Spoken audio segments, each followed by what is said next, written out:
एक बार एक संत को अपना भव्य आश्रम बनाने के लिए धन की जरूरत पड़ी। वह अपने शिष्य को साथ लेकर धन जुटाने के लिए लोगों के पास गए। घूमते घूमते वह एक गांव में अपनी शिष्या एक बुढ़िया की कुटिया में पहुंचे। शिष्या की कुटिया बहुत साधारण थी, वहां किसी तरह की सुविधा नहीं थी। जब शाम हो गई तो संत वहीं ठहर गए। बूढ़ी माँ ने उनके लिए खाना बनाया। खाने के बाद संत के सोने के लिए माँ ने एक तख्त पर दरी बिछा दी और तकिया दे दिया। खुद वह जमीन पर एक टाट बिछाकर सो गई। थोड़ी ही देर में वह गहरी नींद सो गई, लेकिन संत को नींद नहीं आ रही थी। वह दरी पर सोने के आदी नहीं थे। अपने आश्रम में सदा मोटे गद्दे पर सोते थे। संत सोचने लगे कि जमीन पर टाट बिछाकर सोने के बावजूद इसको गहरी नींद आ गई और मुझे तख्त पर दरी के बिछौने पर भी नींद क्यों नहीं आई। मैं तो संत हूँ, सैकड़ों का मार्गदर्शन करता हूँ और यह एक साधारण बुढ़िया है। यह बात उन्हें देर तक मथती रही। सोचने लगे, एक दिन यही रुकता हूँ, देखता हूँ कि यह ऐसा कौन सा मंत्र जानती है कि ऐसी अवस्था में भी प्रसन्न है और चैन से सोती है। सुबह जल्दी उठकर बूढ़ी माँ ने अपने हाथ से कुटिया की सफाई की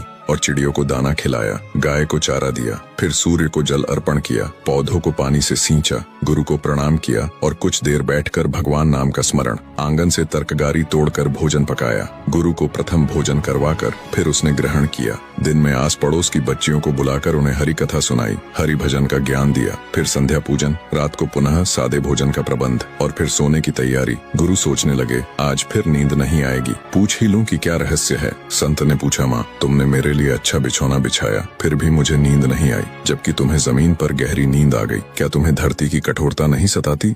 क्या यह चिंता नहीं होती कि कैसे अपने लिए अच्छे भोजन का, नरम बिस्तर का प्रबंध करूं? इसका कारण क्या है? तब बूढ़ी महिला बोली, गुरुदेव जब मैं सोती हूँ तो मुझे पता नहीं होता कि मेरी पीठ के नीचे गद्दा है या टाट। उस समय मुझे आपके वचन अनुसार दिन भर किए गए सत्कर्मों का स्मरण करके ऐसा अद्भुत आनंद मिलता है कि मैं सुख दुख सब भूलकर परम पिता की गोद में सो जाती हूँ। इसलिए मुझे गहरी नींद आती है। संत ने कहा, मैं अपने सुख के लिए धन एकत्रित करने निकला था। यहाँ आकर मुझे मालूम हुआ कि सच्चा सुख भव्य आश्रम में नहीं बल्कि संतोष में है, गरीब की इस कुटिया में है। सच्चा सुख बाहरी चीजों में नहीं बल्कि मन की शांति, संतोष और सत्कर्मों में है। इसलिए हमें धन और ऐशो आराम की जगह अच्छे कर्मों, सेवा और भक्ति पर ध्यान देना चाहिए, जिससे हमें वास्तविक सुख और मानसिक शांति मिले।